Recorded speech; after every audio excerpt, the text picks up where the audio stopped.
there was an indictment that just came out here in Los Angeles locally by the FBI, man, of another gang.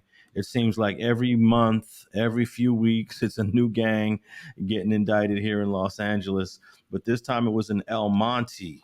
It was in El Monte, and about a year ago, two police officers got shot by one guy that was from this gang, and then the guy ended up committing suicide. Officers Joseph Santana and Michael Paredes responded to a situation at a motel, the Siesta Inn, in June 14th, 2021, where a guy named Justin Flores was in there, and Justin ended up getting into a shootout.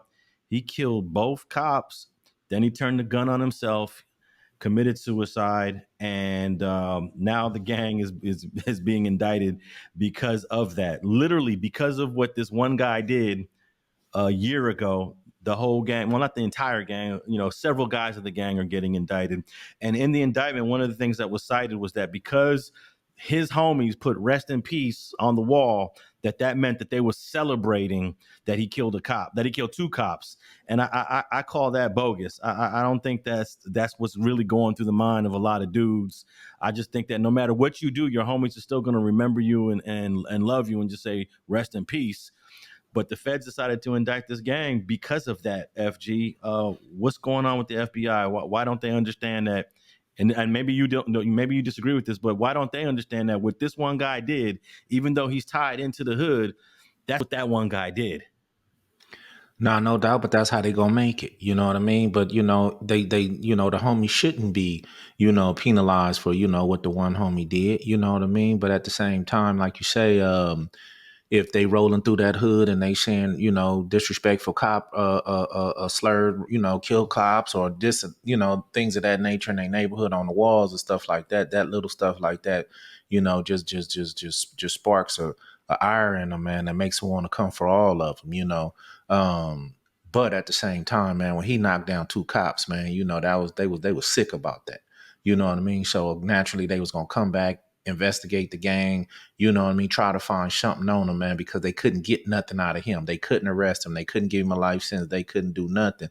In actuality, it's almost the homies looking at it like he won. Like the homie won, and he went out on his terms, you know what I mean? So they didn't like that, maybe if they would have arrested him or something like that or killed him themselves, it probably wouldn't have been a problem, but since they felt like they took a L, they was going to double back and get the homies.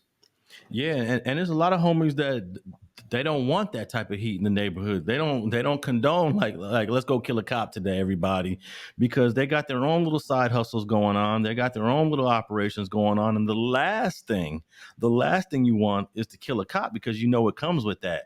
But the way the FBI is making it sound is like they was all with it. They all supported it. They was all down with it because this one dude that was probably tweaking in that motel, who knows how much methamphetamine he had in his system, decided to go on one that day. Yeah, but at the end of the day, Alex, after he did it, that don't mean the homies wasn't with it. That don't mean, the homies was like, yeah, that's what's up. That's how we roll, and that's what we do over here. You never know they how they felt afterwards, as well.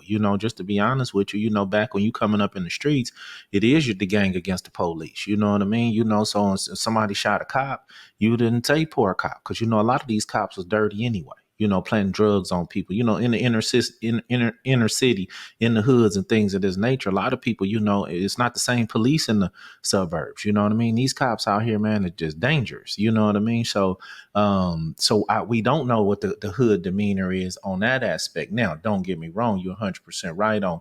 Sometimes, what one homie do, it reflects on the hood, man, and it mess up a lot of things that you got going in the hood. Say if you got a weed spot, or say if you doing this or that, all them little hustles you was just talking about come to an end because now your neighborhood is getting smothered with cops. You got to think after dude killed that cops, every cop on that force was rolling through that neighborhood looking for somebody to get on their helmet. You know what I mean? So it shut down any operation that they probably had, going on in the neighborhood. So it definitely, I'm sure, put a burden on the hood, but at the same time, man, dude felt like it was time for, he got into that shootout. He handled his business and said, look, I'm out of here. I ain't even finna go do a life sentence. Well, I got a clip here that's going to explain exactly all the stuff that the feds was able to shut down from this hood in El Monte.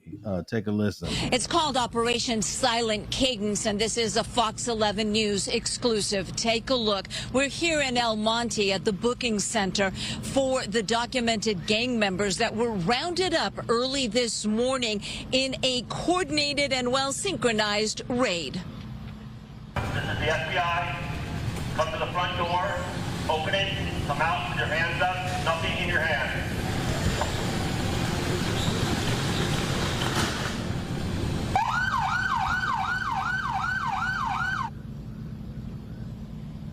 Hitting over a dozen locations simultaneously starting at 6 o'clock this morning. The FBI, the ATF, Los Angeles County Sheriffs, and the El Monte Police Department all working together, targeting a San Gabriel Valley gang that sources say had been terrorizing cities like El Monte. The gang members rounded up, all connected to one particular gang member, the suspect accused of murdering two El Monte police officers, Michael Paredes and Joseph Santana, last year in June. He was killed in a shootout with police after killing the two officers who were responding to a call of domestic violence. According to police, that suspect was a gang member belonging to the same gang that these gang members rounded up today also belong to. They're accused of many crimes, and they're all going to be charged federally as opposed to be charged locally. Bringing it back here live, this is a story we're going to be following on Fox 11 and Good Day LA with exclusive video you'll only see here this morning. We're reporting live in El Monte. I'm Gigi Graciette. We'll send it back to you. Tell me this, FG, how many of these dudes now that was selling weed, selling meth, selling whatever they was selling, they sitting in the federal holding tank there, and all of them is in MDC, and they're saying, damn, why'd the homie have to kill two cops last year? Because now they done shut down the whole entire hood. Yeah, but man, that's that. Let me be honest with you, Alex. I'm not feeling that at all. But I also know one thing about it, man. The police, the feds, and the media, overhype things, overrate things. You know what I mean? They even went and got the homegirls in them. You know what I mean? So now what they could have on these dudes is like maybe text messages where they gloating, or text messages saying, F the police, or, they could have some derogatory, comments that these people made, but that's not a crime. You know what I mean? It's freedom of speech, so you're going to go after them on some petty drugs because y'all didn't say y'all found, 100 pounds of meth and 37 guns. You know what I mean? I didn't even hear that you say you found no guns or you found no drugs. Not saying you didn't, or the drugs that you found probably was a minimal amount. Now, with that being said, now you're going to charge them federally because a minimal amount can get you a decent amount of time. Man, Alex, I'm waiting to see the charges, what they charging these people with, man. It sounds like it's a bogus attempt to just reclaim fame or reclaim, like they doing something about their buddies getting killed. Like we got those guys that was involved. No, the guy that involved was dead. You know what I mean? So you ain't gonna never get him. You coming at the homies on some petty drug crimes and things of that nature because you didn't name out attempted murder. You already know if it's going federally, y'all already know what you're gonna charge them with. So you didn't say charges could be possible as murder, attempted murder, drug ring leading back to something like that. Man, these dudes probably go in there and give 3, 4, 5 years, man, and but they making it seem like they really took some high powered gang members off the street when they probably can't even give them a decent decent charges. Yeah, that's how most of these gang indictments read. You go to the press conference and they say this gang has been known for terrorizing the community for the last 30 years. They've been involved in multiple murders. But when you read the indictment, it's like 10 grams of methamphetamine, 20 grams of cocaine, a couple of pistols. Right. The charges are far lesser than the description during the press conference. So, but nevertheless, some of these guys might end up going to prison. You say maybe 3 or 5 years, depending on the quantity. But nevertheless, they disrupting all these people's lives for the next at least 5 years when everyone was doing their thing. Yeah, it's unfortunate that this one homie killed a couple of cops, but I don't think these guys really were have anything to do with that. If they did, they would have arrested them last year when the cop got killed. No, no doubt. You got a great point right there, and you're absolutely right on how they went on to start do their thing, whatever they was doing, and the heat came in on them. Unfortunately, Alec, that's part of being a gang member. You know what I mean? You can't predict nothing. You know what I mean? So sometimes you out with a buddy and y'all get into a bar fight, and one of your buddies pull out a gun and shoot somebody. Now a simple bar fight, which we was laughing and smiling about while we was doing it, whether we was winning or losing, you know what I mean? Now it got serious. Now we can all be arrested for murder or attempted murder, things of this nature. When, bro, we was just having a fight. Why'd you pull out a gun?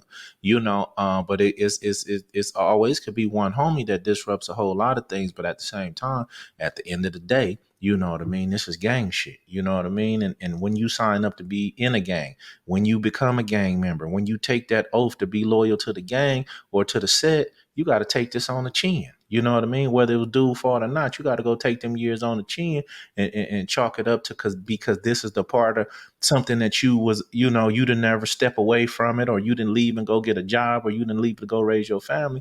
You was still being a participant in this gang, and this happens in the gang life. Yeah, for sure.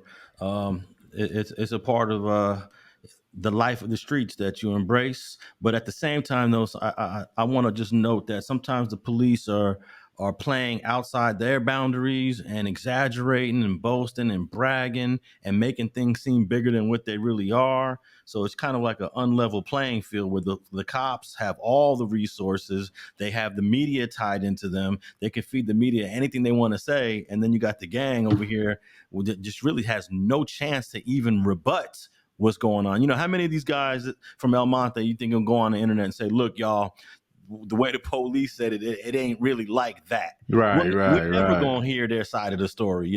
right, It's right. one side of the story wins every single time during these indictments. Every single time, and that's been going on, forever, not just in criminal activity, in politics and a whole lot of other realms of life, the way they spend the media or the way the media portrayed it, or the way you portrayed to the public, it's hard to come back and fix that. That's why I don't put jackets on people, you know what I mean? And, I don't falsely accuse people, you know what I mean? Because I know bad news travel fast. And it's hard to reel it back in, to say, oh, you know what, I made a mistake. 100 people heard the bad news, only 30 heard that it was a mistake. So, that's what kind of situation they up against, man. I'm gonna just go on record and say I don't believe the criminal activity that they saying they got them on. I don't believe is I think they hyping it up. Oh yeah, they're always hyping it up, and I hope everybody heard that what FG just said. He don't make false accusations on nobody. Did y'all No hear that? doubt. He don't make false accusations on no one. And the name of that neighborhood was Quiet Village out there in Monte.